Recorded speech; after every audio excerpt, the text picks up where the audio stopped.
Bonjour à toutes et à tous, bienvenue dans ce nouveau tutoriel dans lequel nous allons connecter notre application backend à une base de données réelle et puis configurer la communication entre le front-end, l'application Angular qu'on a développée qui pour le moment tourne sur une base de données, disons une memory localement sur Angular là-bas.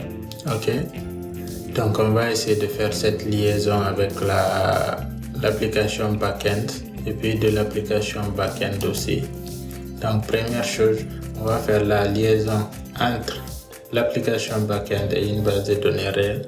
Je vous rappelle jusque-là on utilisait une base de données en mémoire MongoDB. Ok. Donc cette fois-ci on va installer une base de données réelle et puis on va faire la connectivité. Ensuite on va connecter l'application front-end et puis on va tester tout ça. Donc sans plus tarder, on va essayer de venir au niveau de l'application backend. Ok, donc au niveau de l'application backend, les différents changements que j'ai fait, j'ai ramené la base de données in memory au niveau des tests. Ok, donc pour charger le contexte, on aura besoin d'une base de données, pas besoin de lancer la base de données réelle. Donc les tests vont toujours utiliser la base de données en mémoire.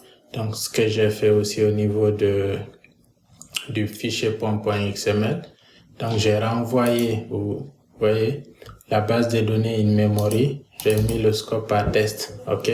Ensuite, avec Spring Data Mongo, cette fois-ci, on va charger les configurations d'une vraie base de données. Donc, ce changement a été fait à ce niveau, au niveau de application.yml du dossier ressources en fait. Donc, qu'est-ce qui se passe? On a une propriété Spring qui a une propriété data, ainsi de suite, jusqu'au niveau du host.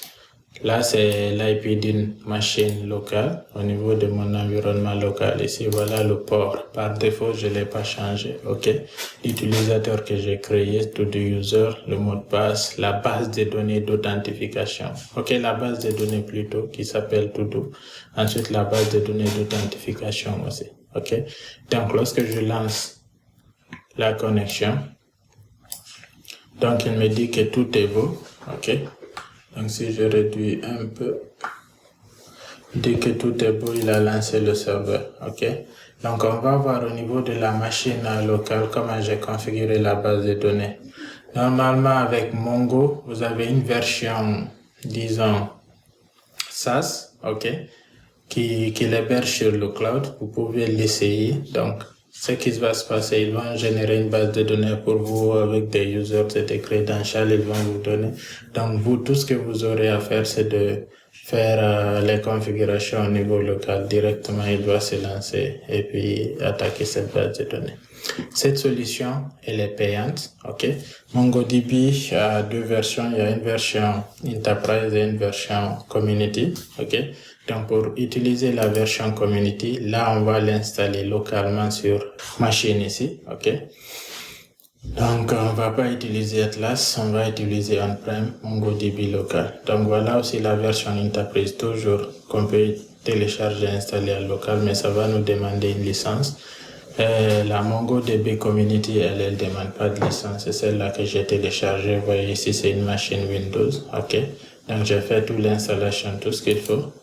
Au niveau du dossier d'installation, c'est le dossier Program Files, MongoDB Server, ainsi de suite. Ok.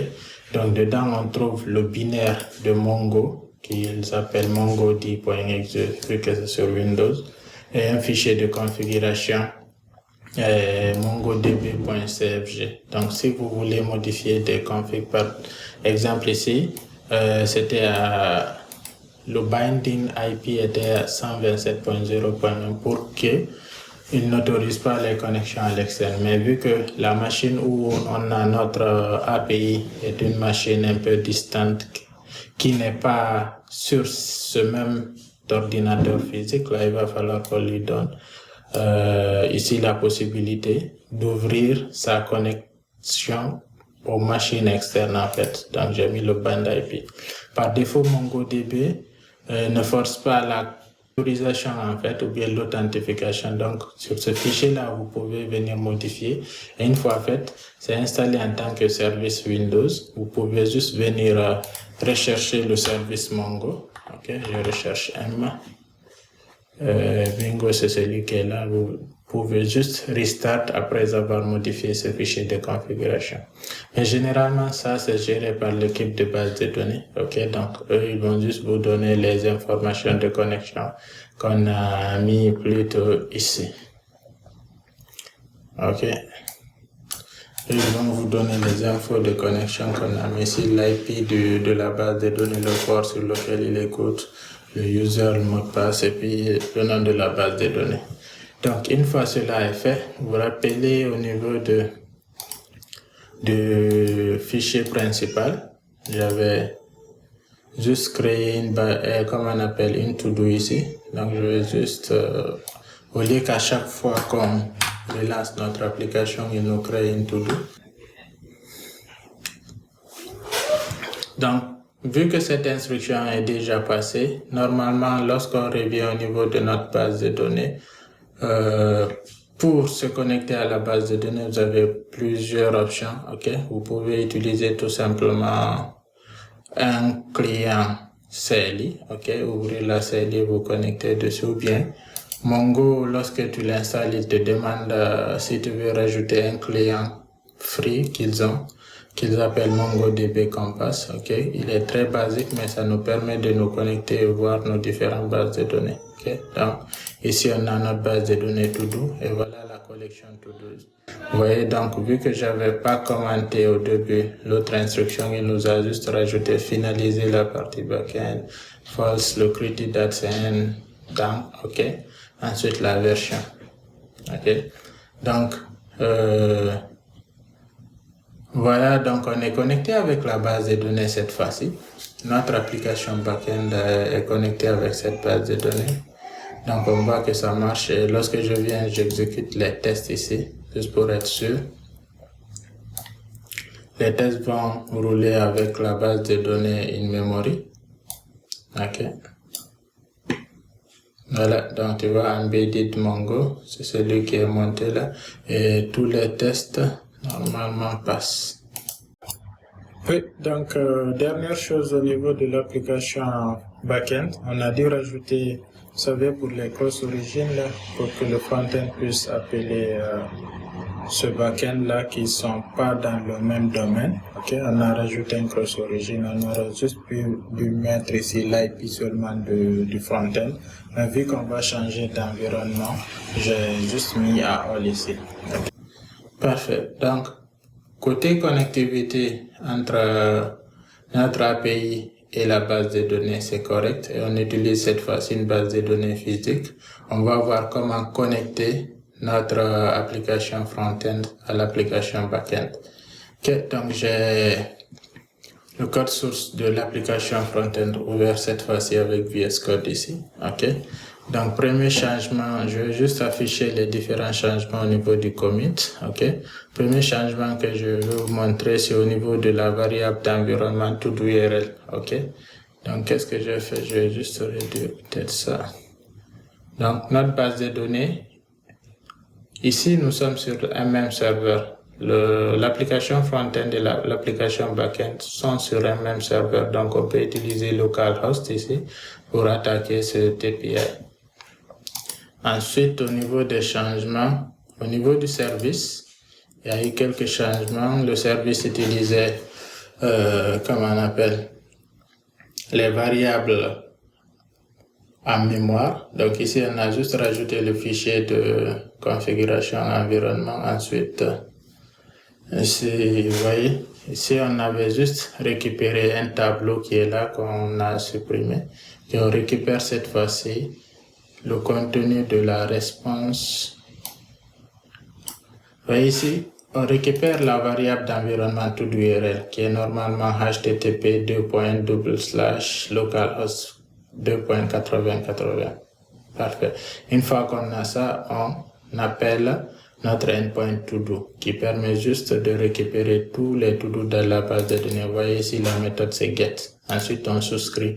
Dès qu'on a la réponse, ok, c'est cette réponse-là qu'on parse en une to-do modèle en fait. Qu'est-ce qui se passe ici?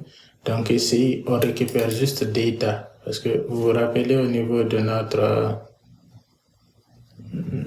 si je reviens au niveau de notre classe utils.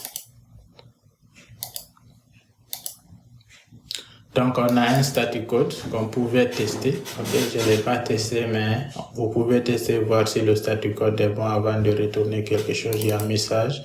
Ok, il y a data.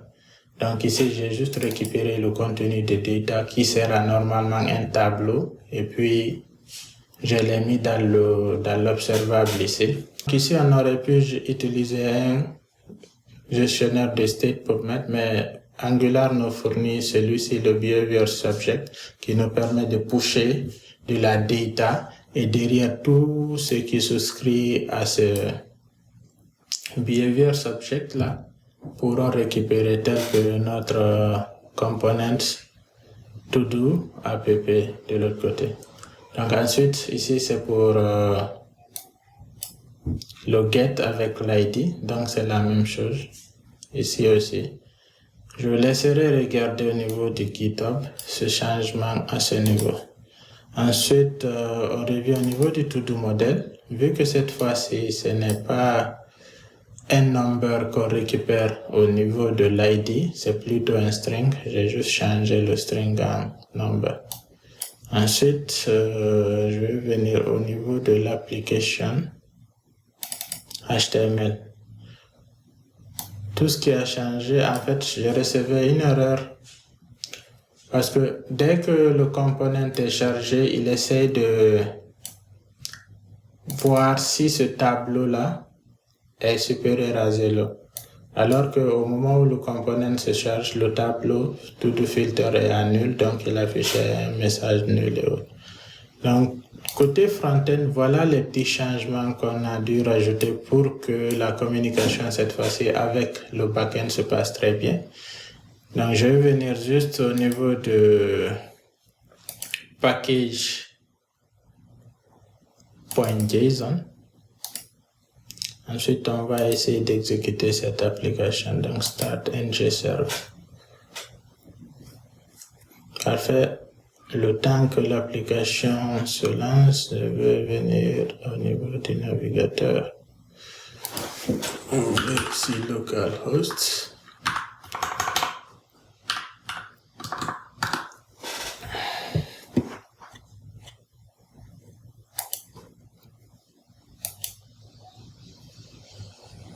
Parfait. L'application s'est lancée. On voit directement ici notre premier to-do qui se trouvait dans la base de données, en fait. Donc, lorsque je viens au niveau de la DB ici, j'essaie de modifier, par exemple, je rajoute ici, bien, modify.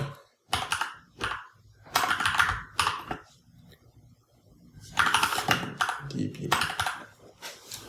Que je mets replace. J'actualise, normalement je vois ce changement, ok. Donc j'ai la possibilité aussi de le modifier directement ici, ok. J'enlève le from db, okay. Dès que je tape entrée, il m'a pris, dès que je tape entrée, il est censé appeler le endpoint qui modifie au niveau de notre contrôleur. Donc lorsque je refresh ici là,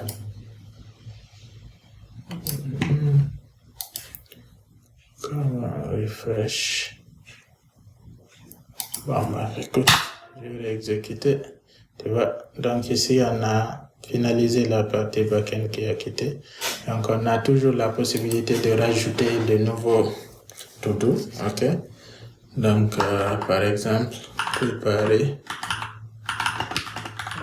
vidéo au déploiement. Parfait. Je rajoute. Ok. Je peux par exemple terminer celui-ci, dire qu'il est fini. Ok. J'ai la possibilité de filtrer, afficher les complétés et puis voilà. Donc voilà, la connectivité entre nos différents composants marche très bien. Okay? On a notre front-end qui communique très bien avec le back-end et le back-end à son tour aussi communique très bien avec l'ADB. Donc qu'est-ce que vous voyez ici? C'est une méthode de déploiement, disons, avec les ressources qu'on a à bord. C'est-à-dire ici on a dû installer la base de données physiquement sur une des machines, tu vois. Ensuite utiliser nos frameworks pour lancer nos serveurs localement, ok. C'est ce qu'on a fait ici avec Spring Boot. Ensuite on a utilisé Angular pour lancer son serveur en local. Mais ça, c'est pour un développement au niveau du développeur, en fait. Okay? Lorsque tout le code est prêt, il va falloir le déployer dans différents environnements, soit un environnement de test, un environnement de comme on appelle, un environnement de production, ainsi de suite. Donc, dans les prochaines vidéos, on va voir un peu comment ça se faisait dans le temps et puis les nouvelles manières de faire. Donc, je vous donne rendez-vous à la prochaine vidéo où on va parler de déploiement de l'application. Merci à toutes et à tous d'avoir suivi cette vidéo. Ciao.